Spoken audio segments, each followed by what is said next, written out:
Yet, as long as others will challenge America's security and test the dearness of our beliefs with fire and steel, then we must stand or see the promise of 2 centuries tremble. Oh, Lord, yeah.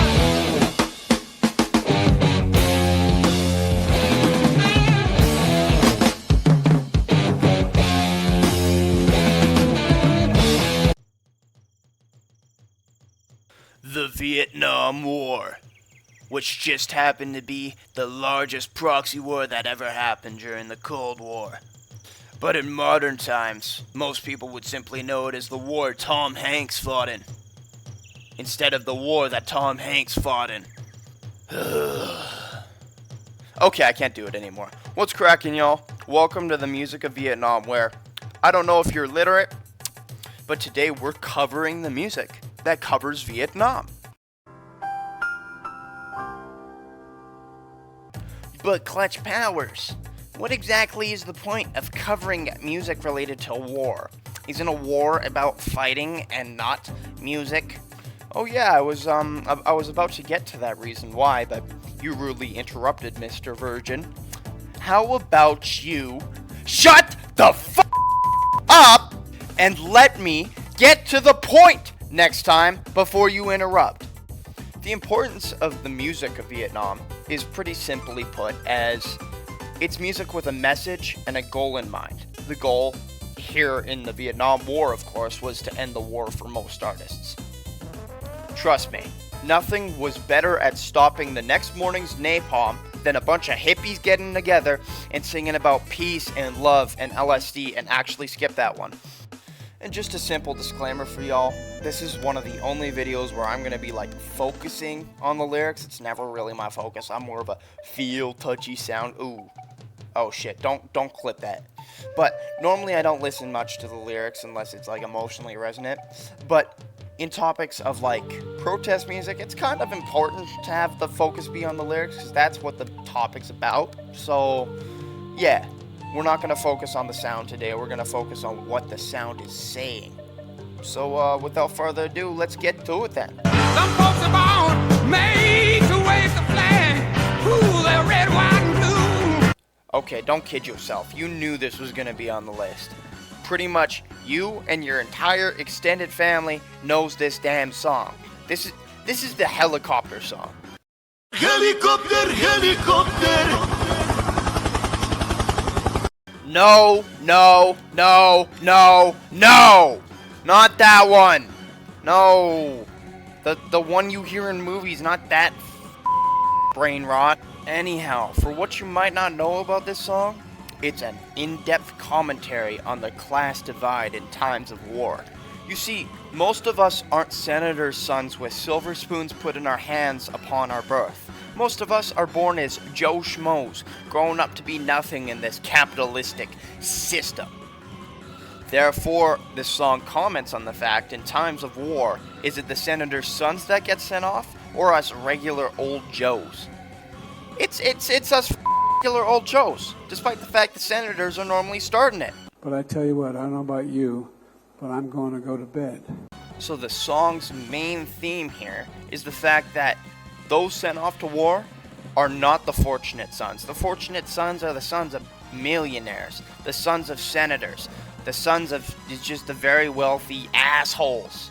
So just be sure to think on that next time you go to get in a helicopter in Call of Duty Warzone and throw on that song in the background because it feels badass. Because in truth, it is badass, but it still has a deeper meaning.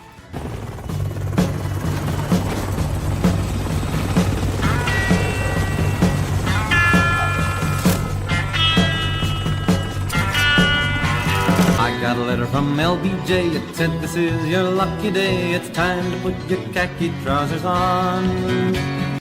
Lyndon Johnson told the nation. Believe it or not, this is a track about what Lyndon Johnson told the nation and how bullshit it all was. See, our boy Tom Paxton here, he doesn't like what Lyndon B. John is doing, so he decides to call him out on Lyndon B. John's greatest trait, that of which being hypocrisy.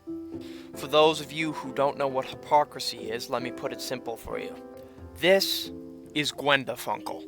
Let's just say we've been BFFs from the time we knew each other at 0 years old.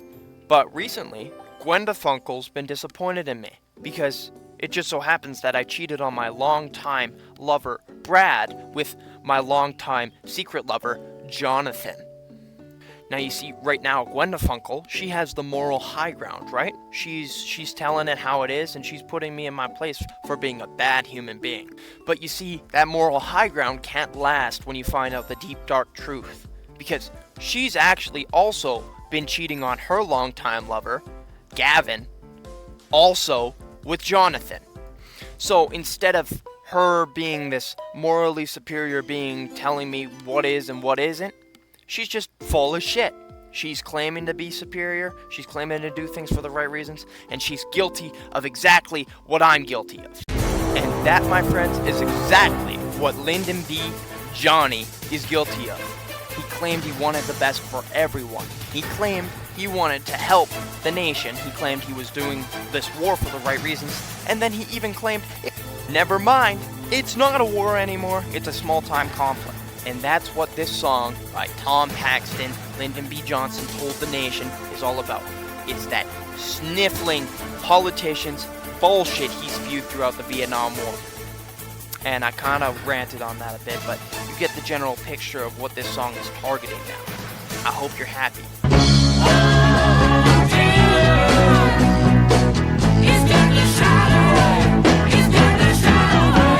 I Feel Give Me Shelter, or Gimme if we gotta get down to specifics, by Rolling Stones is a direct commentary on the mass hysteria created by the looming threat of war. Now, on the one hand, having hysteria over the threat of war, it's understandable. War? That's not fun. That's not good times. That's scary.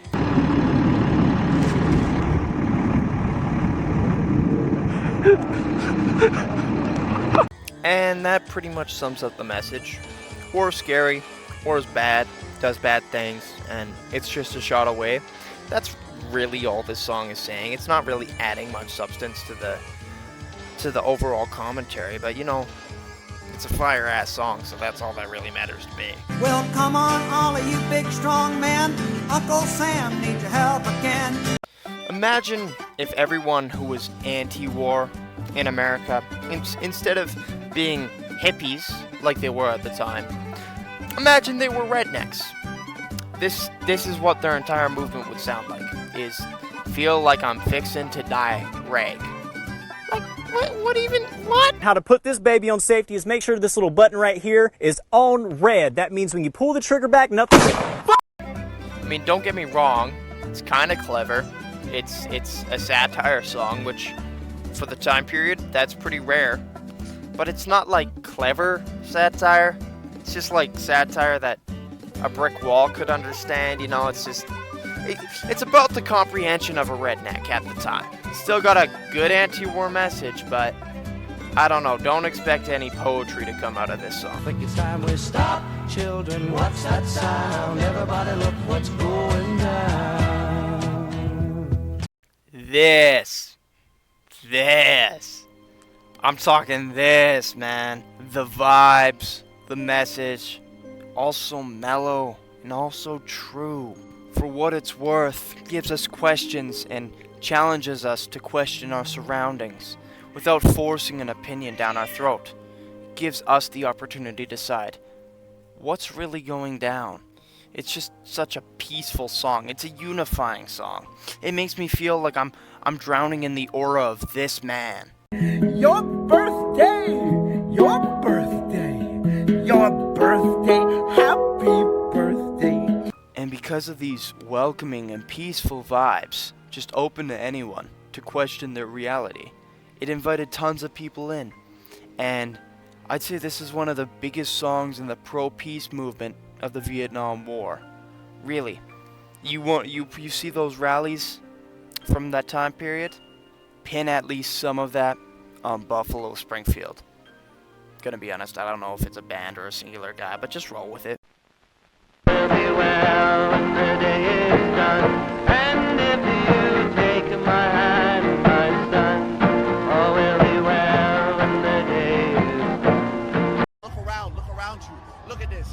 created this. Unborn, living dead. Bullet strikes the helmet's head. Okay, I'm gonna be fully honest with you. Don't be mad. I don't like the Doors. But hey, hear me out. They're not all bad, you know, just shut up! I believe they are a tried and true case of great songwriters, great lyric writers, bad musicians, bad singer. Now their other values are great. I just don't like to listen to them. The good news is, I don't have to talk about the music itself, I'm talking about the lyrics. And The Unknown Soldier, it's got some banging lyrics. It sets up an interesting contrast between people watching Vietnam from at home and the actuality of the situation being people's lives being lost. It's a cool contrast of the situations and really places in mind the ideas of desensitization towards war.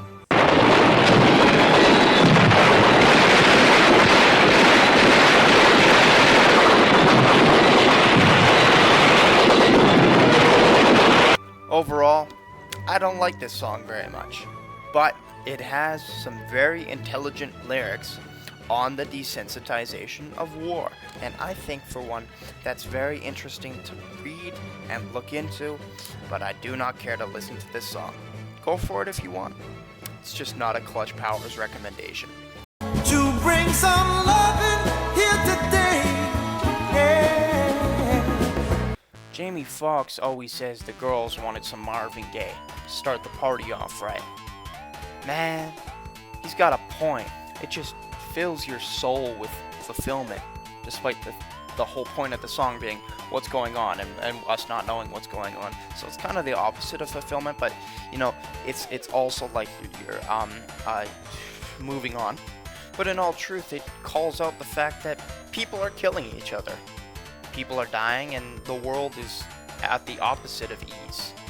Therefore, leaving the question of what's going on as the only valid question one could ask, because it was hell.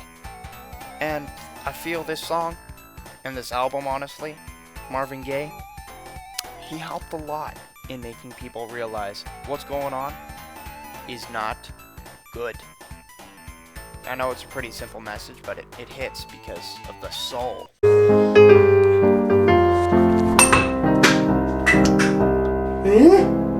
What is going on here? Breakfast! Yeah.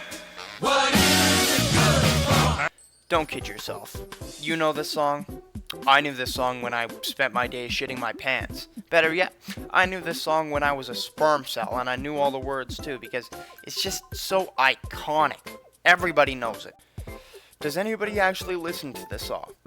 Probably not. I don't really think so. But we all know this song because of 2000s movie soundtracks. Whenever there's a scene about war, this song plays. Every 2000s movie, if there's anything about war, they play this damn song, so we all know it. Wow! Yeah! What is it good for? Absolutely not! Say it again, y'all! What the hell was Gulliver's Travels, man? I forgot that movie existed until this video. Anyhow, the song has an absolutely brilliant and thought-provoking message of war being good for absolutely nothing. I swear to God, we get a crowd, a big group of hippies to go to the UN and play this song by Edwin Starr. World peace, baby. Just then and there, we all join arms. War by Edwin Starr. Save the world. Yeah! What is it good for? Absolutely nothing. Say it again, y'all. Give me love, give me love, give me peace on earth. I despise hippies. Drugs, meditation, nature, peace. You know what that's called? That's called being a little pussy. Whoa, how did I get here? Man, I'm so high. Goddamn hippie! Whoa, dude, Get out of here! not cool. What's up? I mean, I'm not gonna lie, you can tell from the title. Give me love, give me peace on earth. is like a hippie anthem.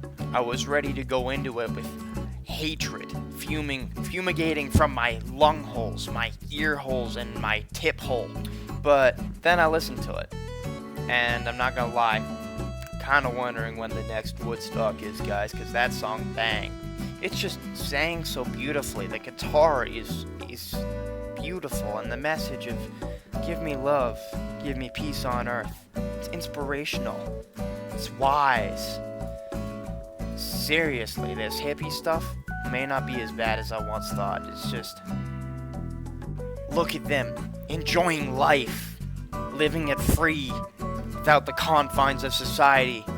It's not fair. I don't hate them out of their existence. I hate them out of spite. I hate them out of jealousy. I hate them because I can't be them. I'm sorry. It appears I lost my temper. Next song. Gotta get down to it. Soldiers are running us down. I'm gonna keep this section brief because I don't want the fact that there's a song called Ohio leaking to the skibbity sizzlers of Gen Alpha. You know, we gotta keep it down tempo, you know, low key. Low key don't wanna get cooked. Baby Gronk cooked Livy Dunn. Look what happened to her. Shit! Sorry. I don't know what happened. I got trapped in Gen Alpha. The song. Despite the song being named Ohio, this actually is a wonderful and beautiful song about, you know, being pro-protest, being pro-free speech, and not letting the government / I don't know, in this case, abusive campus security shut that down for anyone. You see, this song is based around an incident where some protesters were protesting the war on a campus in Ohio, and 5 of them were killed on security campus by security guards.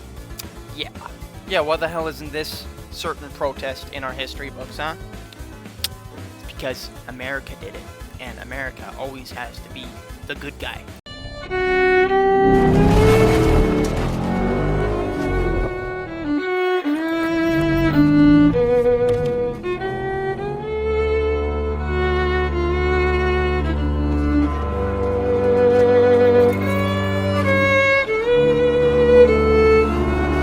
Anyhow, that's why this song, Ohio, exists. Crosby, Stills, Nash, and Young are calling out America for not sharing what America should be sharing, and they're revealing what happened on that very gloomy day in Ohio. But the very best part about it is, it's actually a good song. I can actually stomach listening to this stuff. Ohio, it's a banging ass song. Finally, it's not just a song with good lyrics and I don't actually like the song. Actually, I would recommend listening to Ohio by Crosby, Stills, Nash, and the other guy I forget. It's banging, which is rare for this list. I'm going insane. I'm still in Saigon. Still in Saigon. Still in Saigon is like my favorite song on this list. It's just so boppy, catchy, and oh my god, is it dark. You see, the song is about war-induced post-traumatic stress disorder, which, I don't know if you're a scientist, doesn't matter. Let's just say PTSD is not a good thing. He's got PTSD or whatever, post-traumatic Down syndrome.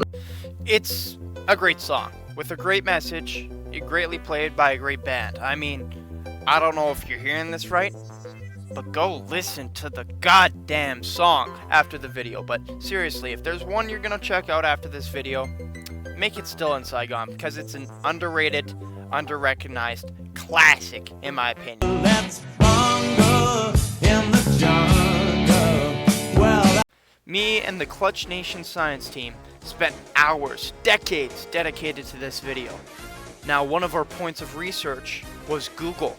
It's a very complicated mechanism that you use to find information. Now, Google was suggesting that Bunglin' in the Jungle by Jethro Tull was a Vietnam song. After an extensive in-depth review by the research team, we have decided, no the f*** it is not, so why did I put it on the list? Simple as, I didn't want decades of research to go to waste. It's a funny song. I like Jethro Tull. We can go to the next actual pick now. Imagine all the people. Imagine is a song that asks you to imagine a world without need for conflict, without need to fight, without any motive to fight, and just imagine all the people living life in peace. This message is beautiful, it's unifying, it makes us set our differences aside and really just fosters the beliefs of peace. For most people, I don't know, some people, well, they had a different reaction to John Lennon. Kill John Lennon! Now, this song will forever hold up for the centuries. It's beautiful, everlasting. Nothing can remove the song's impact. I mean, I myself prefer the Perfect Circle cover, but that's only because I'm an edgelord. Yeah, sue me. But for everyone else, John Lennon's Imagine will forever remain a classic. It's a peace anthem at this point. It's not even just a song. It's transcended. It's so beautiful. And I know a lot of people hold it in their hearts forever. Did you see the fucking news? John Lennon dead. No! Yeah. Grandma, John Lennon's been dead for fucking years, decades already. Come on. Well, I didn't know. Oh my. Generals gathered in their masses. Now, every other anti-war song so far has been good, fine, you know, decent. Then Black Sabbath comes in, and they take these hippie-ass anti-war songs, and they turn it into the most badass goddamn song ever created by man. I mean, they're geniuses. They rhyme masses with masses. Who comes up with that? You sober now? No, yeah. I'm never, And this song has what is probably the most valid point of the video. And that is the fact that the politicians, they make the war, they cook it up, and then they don't fight in it. They just send the poor. I mean, goddamn, that Black Sabbath, they're all incoherent druggies at this stage of their career. But they somehow created the most intelligent, hard-hitting lyrics imaginable. Black Sabbath really stuck it to the man here. And I bet it really, really hurt their feelings to be called witches. Yeah, good job, Black Sabbath. Stick it to the man. I've got my spine, I've got my orange. I love the smell of napalm in the morning. Little does he know he loves the smell of cancer. So, Agent Orange is a napalm agent that was used to, burn down villages in Vietnam. It's bad stuff. And it gets worse when you find out that Agent Orange, it gets inhaled in the people who use it to make its lungs. So, what ends up happening is not only is it burning villages contemporarily, but later down the line, pretty much most people around it ended up dying of cancer. So REM takes what's happening with this Agent Orange, switches the word to Orange Crush, and makes a song out of it. And it actually becomes a rock hit of the summer. I mean, it's a bop. And little do you know, the lyrics are about people dying of fire. Here come the rooster. Confession time, y'all. I am a huge Alice in Chains glazer. Explain your wardrobe, your motif. Well, we take a day at the water park very serious. We don't mess around. And this may just be the glazing kicking in, but I do believe they did write the best song related to Vietnam. You see, band member Jerry Cantrell's father served in Vietnam and came back with, well, as you'd expect, PTSD from how traumatic it was. Despite this, his father still told him stories of Vietnam, and that's kind of what Jerry wrote the lyrics about here, is his father's time in Vietnam, serving in a group in the war called the Roosters. And I mean, it's just a masterpiece in all regards. The lyrics are realistic and gripping. The sound is just full of atmosphere and power. And, Lane Staley's singing. Always. Drooling right now. Legitimately. If you haven't heard Alice in Chains or this song, what the hell are you doing here, boy? Go listen to it now. That's not asking, that's a demand. Anyhow, yeah, Rooster's a good song. I want Mike to fall in love with me. And that's a wrap. Don't expect me to do any other videos on wars, because I'm going to be honest, it's pretty hard to find the comedy in a lot of this stuff, and I'm primarily trying to provide a comedic and fun but informative channel, and it's really hard to pull that comedic side out of the Vietnam War, if you know what I'm saying. Still, I will say it was a great time period for music. I mean, music is normally driven by emotion, and there was a lot of emotion going on with Vietnam. Anyhow, if you can't tell, the video's over, lad. Screw off. And, do me a favor by liking and subscribing. If you did like, maybe comment, tell me any other video ideas you have that aren't war related. And have a very peaceful evening. Cheerio, chap.